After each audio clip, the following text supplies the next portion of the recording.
$85, $85, էդ է, էլի, այսինքն մի $160-170 թաքսով, մաքսով ավելանում է գնից։ Դե որտեվ մենք ստեղ նստած խոսում ենք տարբեր բաներից, իրենք այնտեղ մտածում են, թե ոնց անեն, որ մի կոպեկ ավել մեզնից շորթ են։ Դե էդ է, ու իրոք ովքեր հաճախ են գնում գալիս կփաստեն, որ ավիացիան բաժանվում է before and after 19 թվի, 20 թվի COVID-ը եւ COVID-ից հետո։ COVID-ից հետո ավիացիայի են ցոփ ու շվայտ, ուտելիք, luggage, չգիտեմ, lounge բարերը, բաները, ամենը ուղղակի ջախջախվեց, գներն էլ չգիտեմ ուր հասան։ Դե իրենք որտեվ այդ ընթացքում տուժեցին, հետո որոշեցին, հələ մի րոպե մենք այդ սաղփողերը հետ ենք բերելու, ընկան մեր ջանին, ինչ պիտի անեին։ Ես հիշում եմ Երևանից Մոսկվա թռիչքը, ուրեմն 36 ռուբլի էր։ Բայց ճանապարհին այնպես էին կերակրում, ուրեմն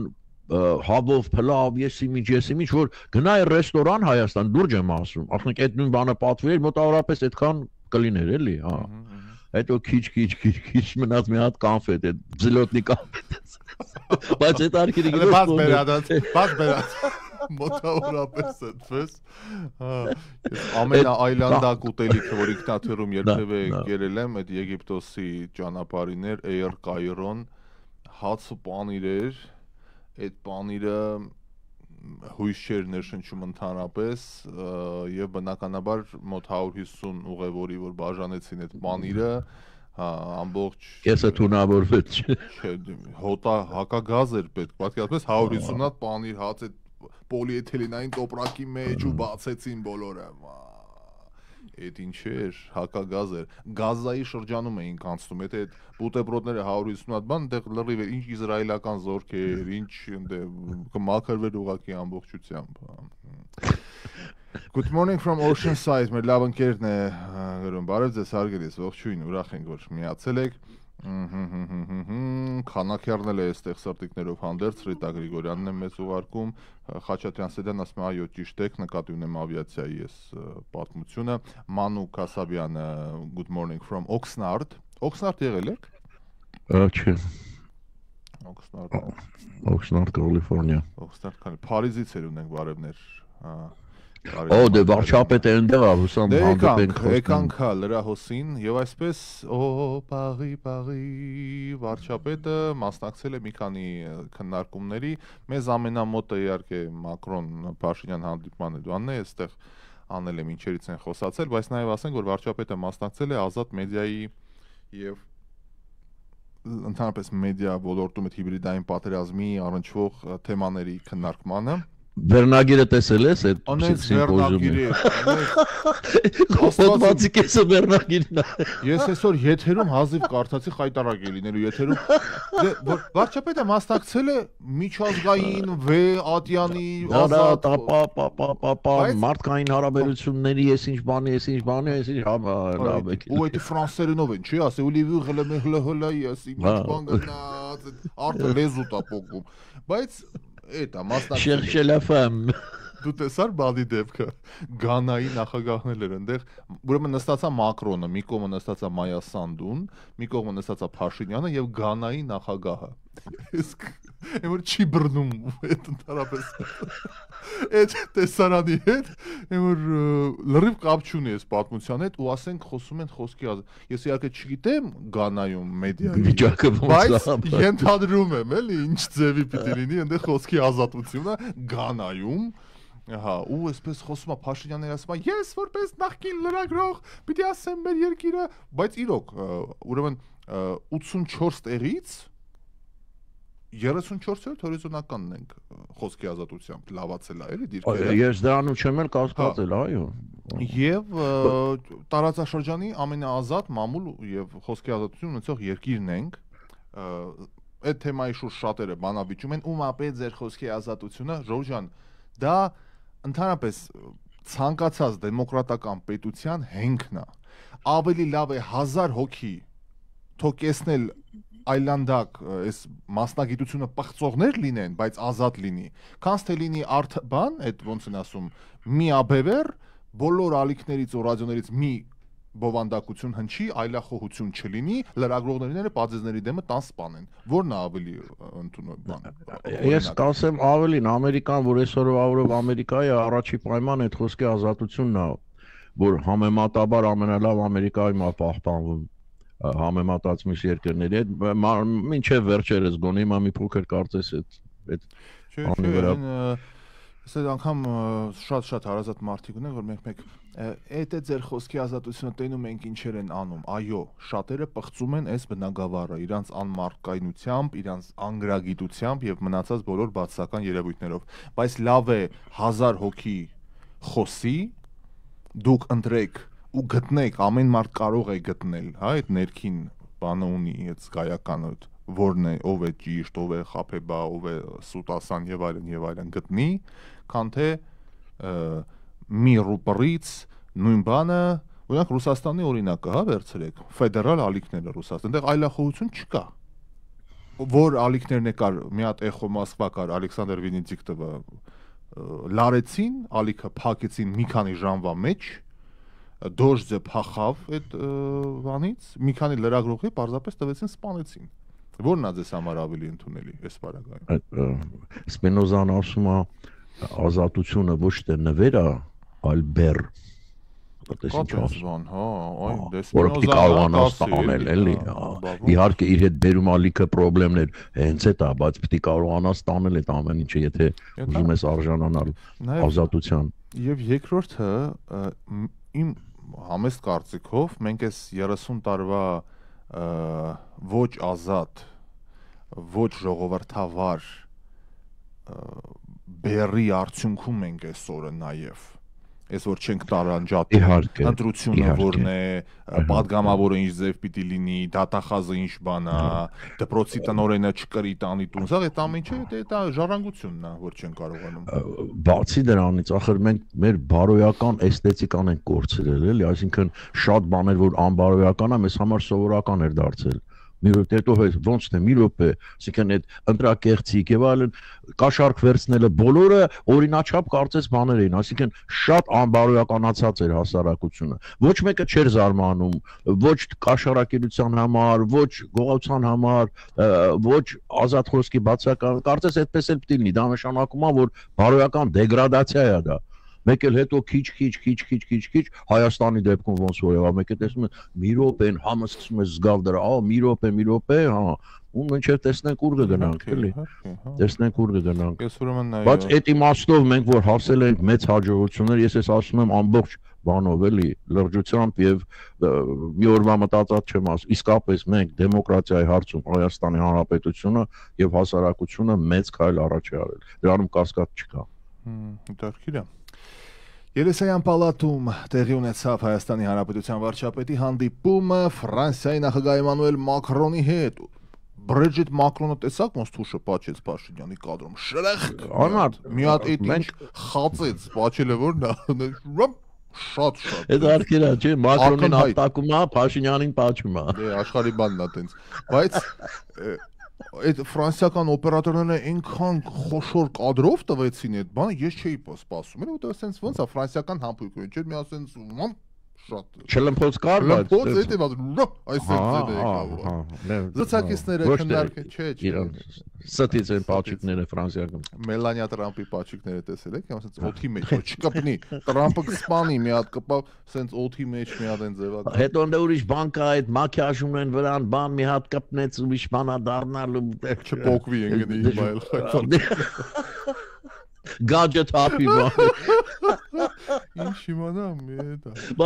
Բավոր ուզում են պետք է լացել, արցում գա, ոնց են անում հանկարծ ճիշտի ներքև արցումք այդ աչքերը բան ներքև բանը։ Ես գիտեմ որ ռպտալուց ճաքում է բանը, շրախ բանը։ Ունգն տապում է ներքև էլի։ Կոշիկներն ա կերտում։ Չգիտեմ։ Զրուցակիցները քննարկել են Հայաստան-Ֆրանսիա ռազմավարական բազմոլոր բնույթի հարաբերությունների օրակարգը, մասնավորապես անդրադարձ է կատարվել տնտեսության, ենթակառուցվածքների այլ ոլորտներին։ Մակրոնը ևս մեկ անգամ ընդգծել է, որ երկկողմ փոխգործակցությունը ռազմավարական նշանակություն ունի Ֆրանսիայի համար։ Հաջորդ թիվ քննարկվել է տարածաշրջանային նշանակության հարցը, Ֆրանսիայի նախագահը եւս մեկ անգամ շնորհավորել է Ադրբեջանի հետ խաղաղ հայաստանյան խաղաղության հաստատման առիթով երկկողմ ստորագրված փաստաթուղթը, մտքեր են փոխանակվել TRIP նախագծի եւ տարածաշրջանում ուղիների բացման հետ կապված, ել ինչ ունենք Փաշինյանը եւ Մակրոնը քննարկել են Հայաստան-Եվրոպական միություն համագործակցության հետագա զարգացման առնչվող հարցերը, կողմերը կարևորել են ՀՀ-ԵՄ գործընկերության նոր օրակարգը։ Այդ լավ է նոր օրակարգ կա։ Այդ լավ է, ինչ էլ նկար է։ Այո, բանալ Ֆրանսիայից խոսելով ուրեմն վերնագիրն է այդարքիր։ Ֆրանսիայի արդարադատության նախարարը բանտում այցելել է Սարկոզիին։ Պատկերացնում ես դու բանտարկյալ ես ու արդարադատության նախարարը քեզ հյուր ա գալիս։ Ուրեմն դա եւ երկկողքի Ֆրանսիայի նախկին նախագահ Նիկոլա Սարկոզին բանտում այցելել է արդարադատության նախարարը, չնայած դատախազի նախազգուշացմանը, որ դա կարող է խաթարել դատական անկախությունը։ Երեքներում կլան Սանսանտե բանդում հանդիպել է Սարկոզիի հետ բանտի տնօրենի ներկայությամբ եւ քննարկել պետության նախկին ղեկավարի անվտանգության միջոցառումները։ Բայց հետարքիր է, չէ՞ որ այս իր բաներն էլ տիկնապահներն էլ կողքի խցում են եւ իրար հետ գրեթե հավասար ժամանակ անցկացնեն այնտեղ էլ։ Դե նվիրյալ են, զանգ ունենք։ Տեսնենք ով է միացել։ Ահա։ Բարև ձեզ։ Բարև ձեզ։ Hello։ Այս առաջին զանգը միշտ ցենց ալնում նկատել ես։ Բայց վերցրել եմ, լսում եմ մեքենայի ձայնը, ավտոյի բան ականջակալներում։ Hello։ Okay, փորձեք նորից բարեկամներ, փորձեք նորից։ Տիկին Զոյան ասում է կտեսնեք, թե մինչև ընտրությունները քանի մարդ կբանտարկվի այդ ձեր դեմոկրատ Հայաստանում։ Այսինքն, չգիտեմ, հա, կտեսնենք։ Դե բայց հարկելի տիկին Զոյան։ Ախր ինչ հետարքիր է, տես մարդիկ որ մեղադրում են։ Եթե դեմոկրատը ուրեմն ձերբակալվում։ Ահա, գիտես, ոչ մեկը չի խոսում, ճիշտ է թե սխալ է, օրինակ Վարդանիկին ձերբակալեցին։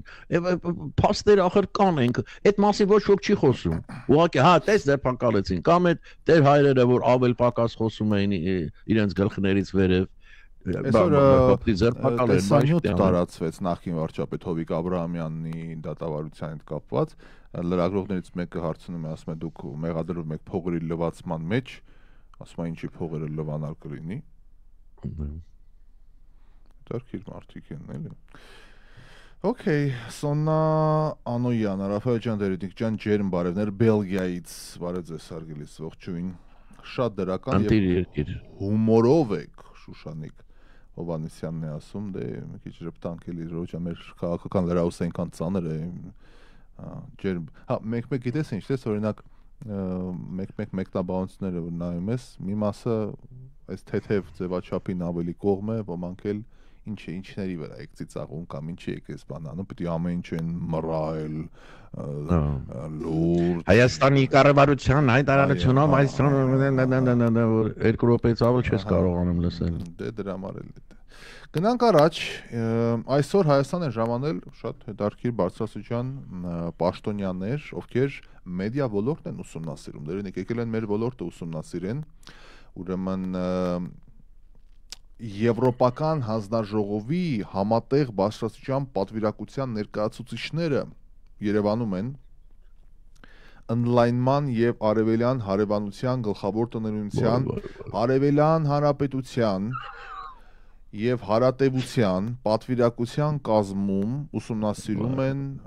Վրաստանի, Թուրքիայի, Հարավային Կովկասի երկրների եւ արևելքի հարցերով գործառույթները, որի ղեկավարն է Դեյվիդ Քելյանը եւ Եվրոպական հանձնաժողովի ռազմավարական համակարգման հաղորդակցության բաժնի ղեկավար Նաթալի Փաուելսը։ Հանդիպանը ներկա եղել նաև Հայաստանում Եվրոպական միության պատվիրակության ղեկավար Վասիլիս Մարագոսը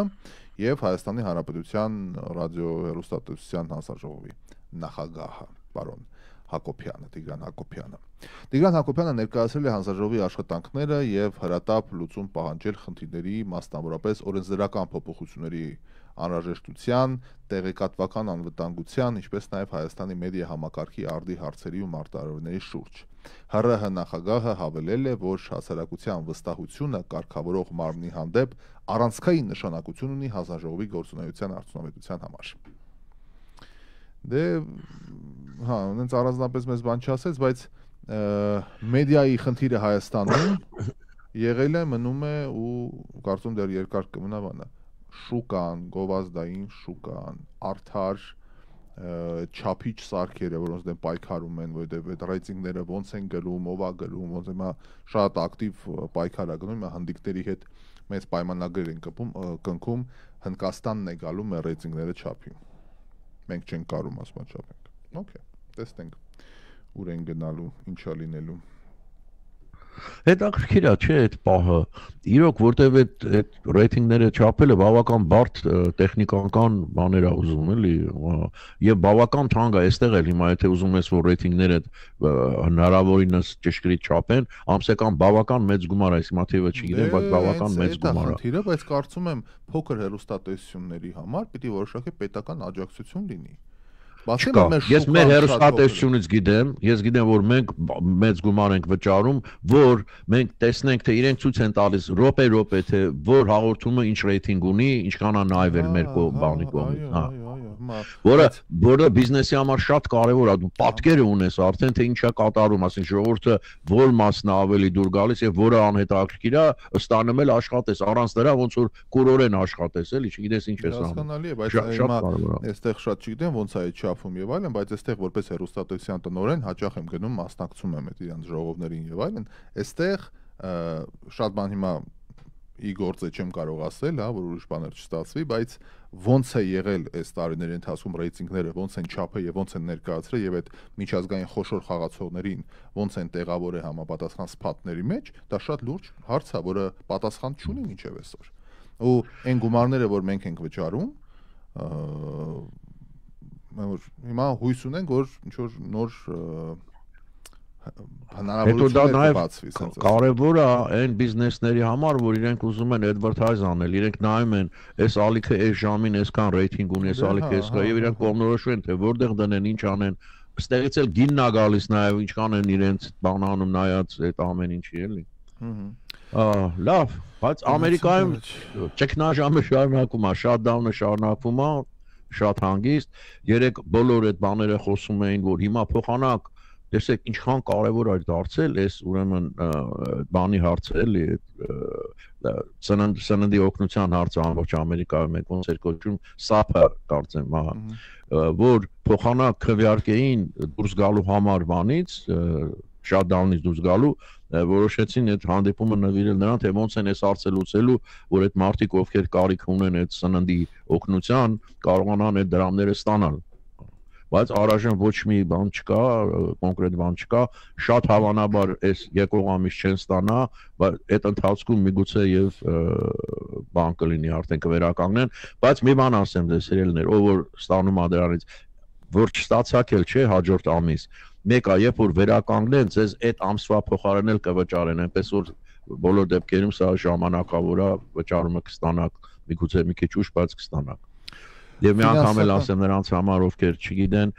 Գլենդելում էլ տարբեր տեղերում էլ կա, շաբաթը մեկ անգամ ձերի ուտելիք են բաժանում, ոչինչ հարկավոր չի դրա համար, միայն ձեր ID-ն է պետք, Գլենդել Կոլորադո խաչմերուկում երկու շաբթի օրերը առավոտյան 10-ից մինչև 4-ը բոլորդ կարող եք օգտվել դրանից շաբաթը 4 անգամ, այնպես որ ընկճվելու հարկ չկա։ Ֆինանսական թեմաների հետ կապված շարքային քաղաքացիների մի կողմ, ով է ֆինանսական ճգնաժամի մեջ, որ դժվար է հավատալ, բայց Godfather ֆիլմի, կնքահայրը ֆիլմի աշխարհահռչակ ռեժիսոր Ֆրենսիս Ֆորդ Կոպպոլան ֆինանսական դրության բարդության մեջ է հայտնվել եւ ստիպված է վաճառել իր թանկիրերը գումարի սղության պատճառով, այսպեսին The New York Times-ն է գրում, որ ռեժիսորը աճուրդի է հանում իր 7 ժամացույցները, ձեռքի ժամացույցները։ Հարց են տալիս։ Ես էլ եմ ծախելու իմ ժամացույցը։ Ասում եմ, ինչու եք վաճառում, ես պետք է որոշակի գումար ստանամ ջրի երեսին մնալու համար, ասել է Կոպոլան։ Դե ամեն տեղ գինու գործարաններ ունի, գինու այգիներ ունի, բաներ ունի, Դե կներեք էլի հայ, դե լեցած ժամ պետք է ծաղի, որ ապրի։ Լացածնում են էլի, Էսա բանը Գլենդելի 2 շաբթի օրը կտեսնենք Գլենդելի այդ բանը որտեղ էր, Սան Ֆերնանդոյի վրա։ Ինչը։ Այդ օգնությունը որ բաժանում են, կգա։ Չէ, Գլենդել, Կոլորադո, որ Կոպոլային տեսնեք ընդդեմ չզարման։ Ձերին էլ ժամացույցը, բողոցում քայլում է, կառնեք այս ժամացույցը։ Գովազդային դաթարի պահը եկավ հարգելի բարեկամներ։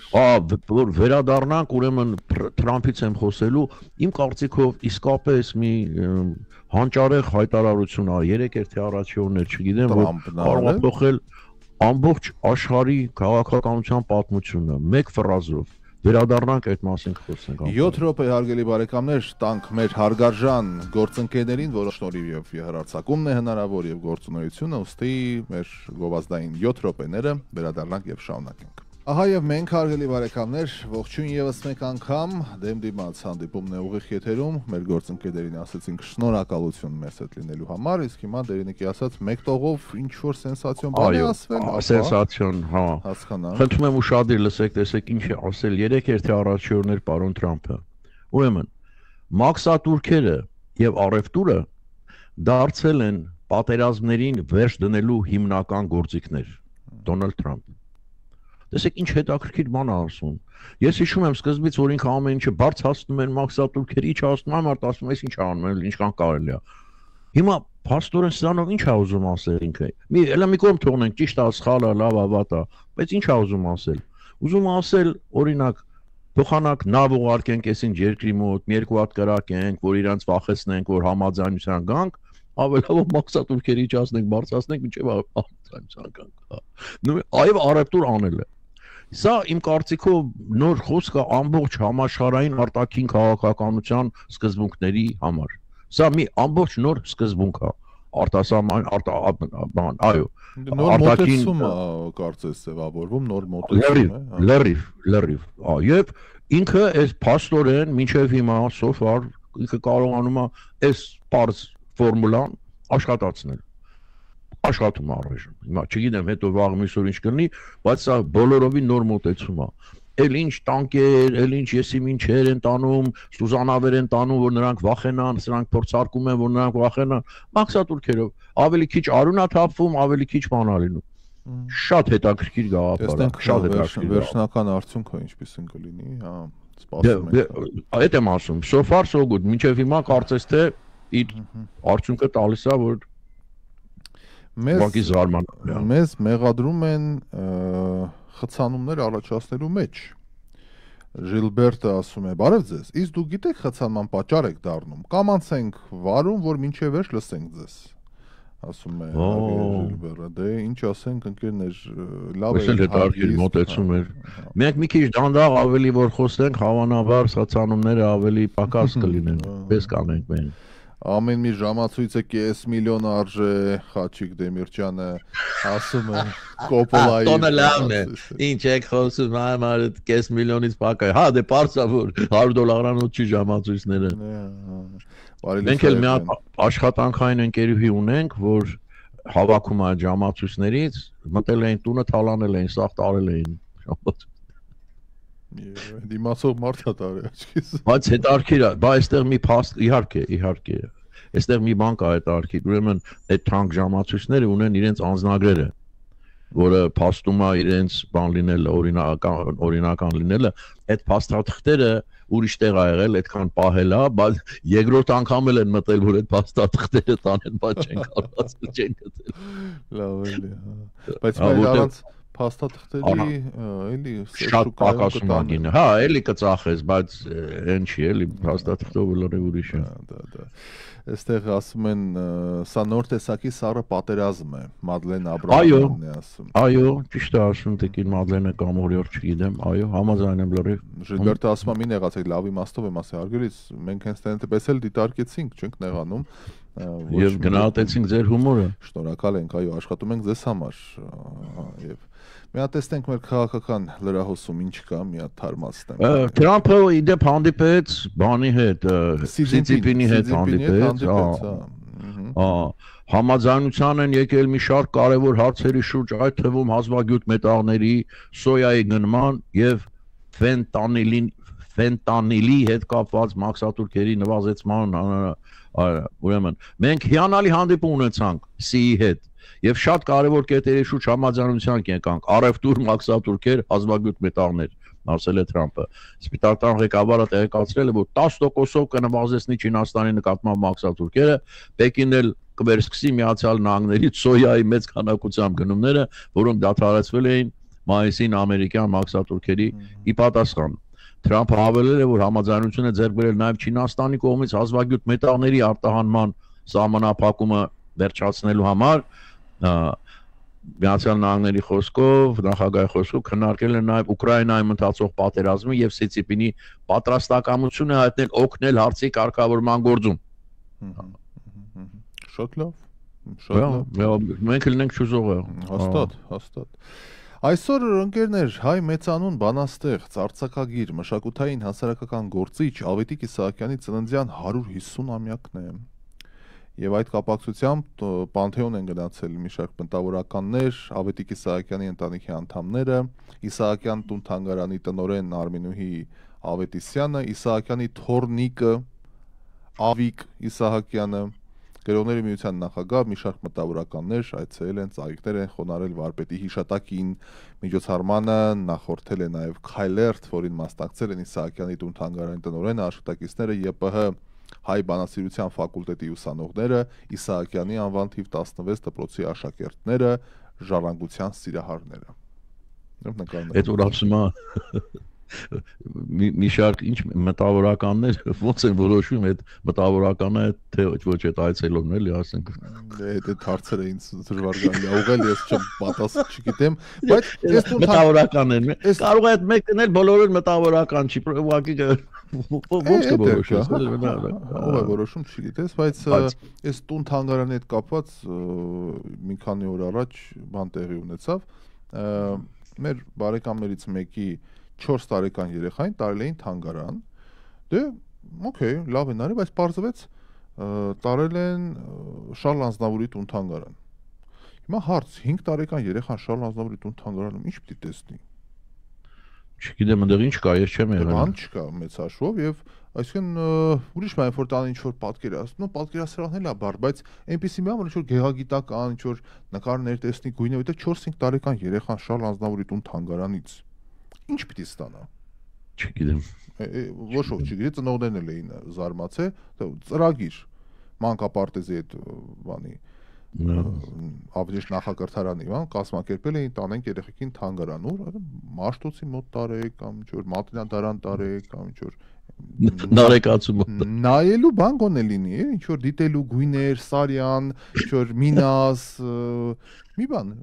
բայց բանին վերադառնալով Իսահակյանին, իմ ելույթ եթե ուշադրություն դարձնեք կզգաք, որ Ավետիք Իսահակյանը մի տեսակ հատուկ դեր ունի մեր գրականության մեջ, ու մի տեսակ կողքից է, էլի, այդ որ այն ամենասիրած բաներից չի, ասենք Շիրազի նման, Պարուս Սևակի նման այդ պոպուլարությունը չունի, եւ մանավանդ կանանց կողմից, որտեվ ինքը մի քանի նախ շատ սիրուն է, շատ պոետ ու Քարավանը Աբուլալայի աղբյուրի նման մեղմ կարկաչելով շատ բանը պոետիկ է ինքը էլի էության, բայց մեկ էլ ասում է խարխուր մակույկով հանձնվիր, բայց մի հավատա կնոջ երթում աշխարհտեսած մարդ է, աշխարհտես Փարիզում է ապրես, Սենի ապին է մանեք երևում։ Սիրի, չէ, դուք իների ու սիրի հետ բաբոնց խարխույլ մակույկով հանձնվիր ծովին, բայց մի հավատական Այսինքն շանսերդ ավելի շատ է, որ դու այդ գերաններով, մակույկով սակ կմնաս, ովքեր չեն հասկանում ինչ է ուզում ասի վարպետը Էդ էլ հասկանալու չի, հա, այսինքն էլ ո՞նց ասում Դե բացատրի ուրեմն ինչ բան Դե մեզ մեկ-մեկ ասում ասում տղաներ շատ կուլտուրական եք ասում, բան չենք ասում, տես բաներ կա մեկ-մեկ ասում Գրում են, մեկտաբացում մեկ-մեկ գրում են, ասում շատ կուլտուրական եք Ինչի Դե բացատրի, տեսնեմ ոնց ես բացատրում Ես էլ եմ պատկասում, որ ավելի լավ է ջարդ ու փշուր, ծակ, գերաններով, ինչ որ տենց մի նավակով ծովին հազվես քո ողջ մնալու շանսը ավելի շատ է Կաստե կնոջ երթումի են հավատալը Ինձ նմա բոլորը հասկացան Բա էդ ասե մարդը, դրա համար է սաղ քանդակները սենց է իրա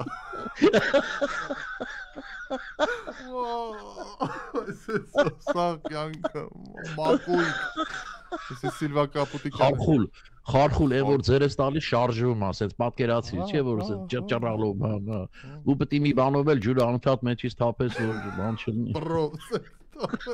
Բայց էլի շանսդ մեծ է վարպետ Ֆանտաստիկ մարդը Ֆանտաստիկ է Շնորհավոր ծնունդդ վարպետ Եվ ասեմ իր արձանել եմ ես շատ սիրում Շատ լավն է Այդ բանի կենտրոնում դրած Փողոցյանն հիմա չեմ հիշում Աբովյանը սա Ոչ մի ավելորդ բան, ոչ մի ես ժամանակակիցի փրթե ես իմ սուր բաները Ձեռնափայտով սենց չէ, սենց մեջքետ Ամեն ինչ տեղին է, հարգանք բանանող առաջացնող էլի տենց Ոչ մի ավելորդություն չկա իրո Այդ ասել մի օր եկեք կամ բարով խերով մի օր Հայաստան եկեք իրար հետ Երևանով զբոսնենք, այդպես մի հատ թողարկում անենք իրար հետ զբոսնենք Արձանները, չէ Իսկապես կարելի է Մանթաշյանցի արձանը Ում Այս մի հատ արձանը Մեծն Մանթաշյանի Ալեքսանդր Մանթաշյանցի արձանը ավելի լավ չտենակ Մի հատ էլ ստեղ են Տոմ ու Ջերիի արձանի պես բերել են դրել են Գևորգ Չաուշ Բեղերը աշկերի մեջից է դուրս գալի Արա դուք չեք ամաչում Գևորգ Չաուշ, այս երկիրն է ստեղծել այդ մարդը կյանքն է դրել այս երկրի համար Աչկերի մեջից ունքեր է աճում Գլուխը 10 անգամ փոքր է, քան մարմինը Այս սենց Բա Զորավար Անդրանիկի արձանը տեսել եք Երկու ձի վրա է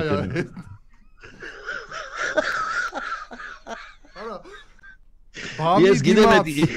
Ռասիայի այդ եկեղեցու դիմա երկու ձիի վրա է նստած, այդ ինչ ճողված պիտի մարդ ունենա, այդ ինչ հենաշարժողական ֆունկցիա պիտի ունենա, այ այն օրը եթերում խոսում եմ Շիրազի տղենա քանդակ է, ախպեր ջան,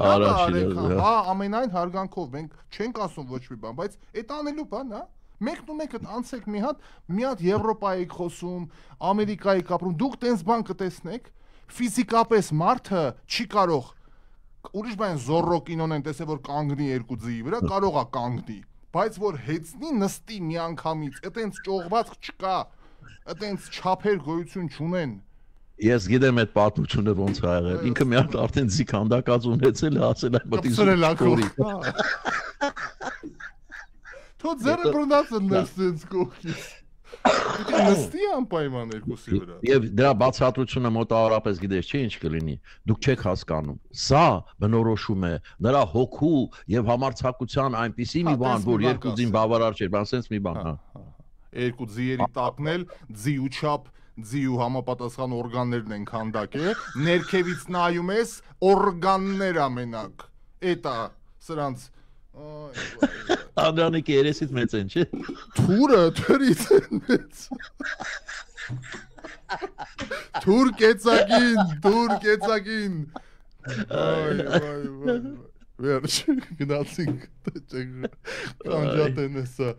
Այսքանը բարեկամներ, Տերենիկին մինչ երկու շաբթի ասում ենք ցտեսություն, իսկ մենք AMPM հաղորդման շրջանակներում ենք հանդիպում, Տերենիկ։ Ստեսություն, լավ եղեք։ Լավ եղեք։